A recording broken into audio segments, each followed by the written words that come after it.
అందరికి ఒక సంచలనమైన news, shocking news ఏం తెలుసా?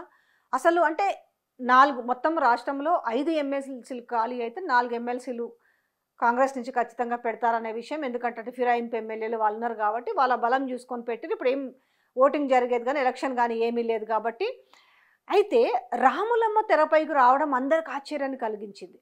అంటే పెద్ద పెద్ద లాబియింగులు, అంటే రోజు గాంధీ భవన్‌కు రావడము, ఇవన్నీ అంటే లీడర్లు ఎంతెంతమంది ఏ రకంగా లాబియింగులు చేస్తున్నారు నేపథ్యంలో ఉన్న 4 స్థానాలలో రాములమ్మ ఈ స్థానాన్ని దక్కించుకోవడం అందరికి ఆశ్చర్యాన్ని కలిగించింది.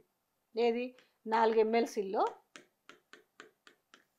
అసలు ఎప్పుడు కూడా ఈ వ్యక్తి ఈమెను ఎంకరేజ్ చేయలే.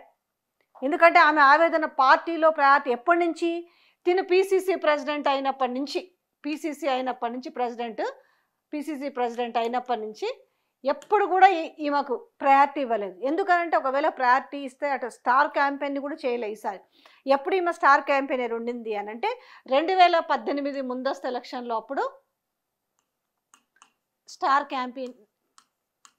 క్యాంపెయినర్గా ఉండింది. దాని తర్వాత ఈ ఎలక్షన్ల ముందు ఆమెకి ఏమీ ఇవ్వలే. ఆమె కూడా అట్లనే పనిచేసిందా చేయలేదు అన్నట్టుగా ఉంది. అసలు ఎలక్షన్ల తర్వాత ఆమె ఎక్కడా కూడా కనిపించలే.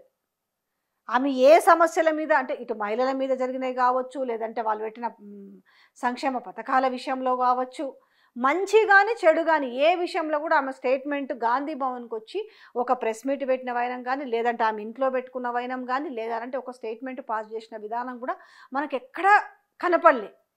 కానీ ఆమెకు తెలుసు అసలు ముఖ్యమంత్రి నుంచి ఎట్లాంటి సపోర్టు లేదన్న విషయము విజయశాంతికి కూడా తెలుసు. కానీ ఈ నేపథ్యంలో ఆమె అనూహ్యంగా తెరపైకి వచ్చింది. అంటే ఏంటి ఇక్కడ అసలు లెక్కకైతే ఈయన ఇచ్చిన జాబితాలలో విజయశాంతి పేరు లేనే లేదు, అద్దంకి దయాకర్ పేరు లేనే లేదు. శంకర్ నాయక్ అంటే సరే, ఎందుకంటే జానారెడ్డిది ఎట్లాగో, ఎందుకంటే ఆయన కాంగ్రెస్లో సీనియర్ లీడర్ కాబట్టి డెఫినెట్గా ఆయన అన్నమాట ఖచ్చితంగా కొంతమేరని శాంటిటీ ఉంటుంది కాబట్టి శంకర్ నాయక్ ఇప్పించుకోగలిగాడు. కానీ ఇక్కడ ఎట్టి పరిస్థితుల్లో వీళ్ళు సపోర్ట్ చేసే అవకాశం ఎవరు లేరు వెనకాల.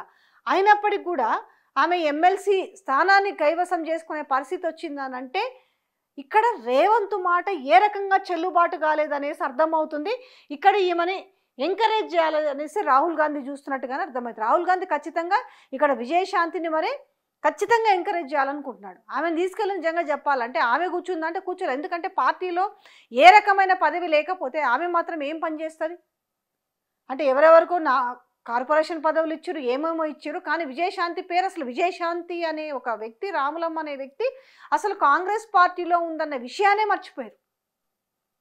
అట్లాంటి వ్యక్తి అనూహ్యంగా తెరపైకి వచ్చింది. అసలు నిజంగా చెప్పాలంటే వీళ్ళ పరపతి నడుచుంటే, సీఎం పరపతి కనుక ఢిల్లీలో నడుచుంటే అసలు రాములమ్మ అనే వ్యక్తి తెరపైకి వచ్చే అవకాశమే లేదు.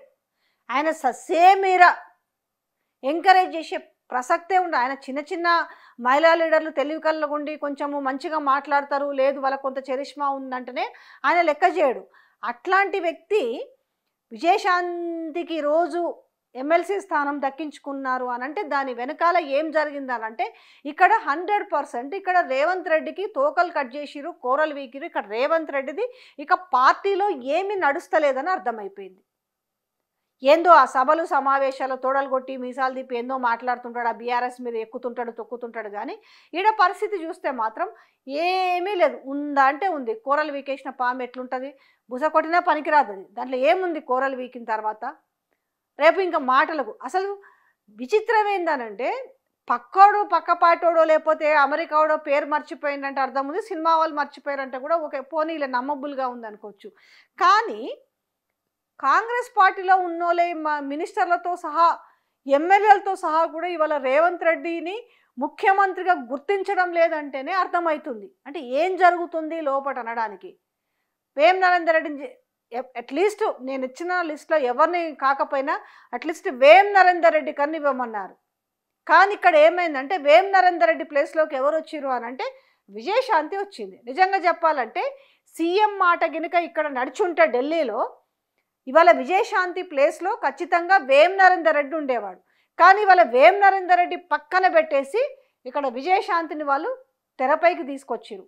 అంటే ఏ మార్పులు ఉండబోతున్నాయి తెలంగాణ రాజకీయాల్లో అండ్ కాంగ్రెస్ పార్టీలో ఏముండబోతుంది, ఇక రేవంత్ మాటకి విలువ లేదు, రేవంత్ ఏం చెప్పినా అవ్వదు అనే విషయాన్ని, ఎందుకంటే ఇక్కడ ఎమ్మెల్సీలకు వాళ్ళకి ఏది జరిగిన కార్పొరేషన్ చైర్మన్లు చేయాలన్నా కూడా ఢిల్లీ నుంచి రావాల్సిందే.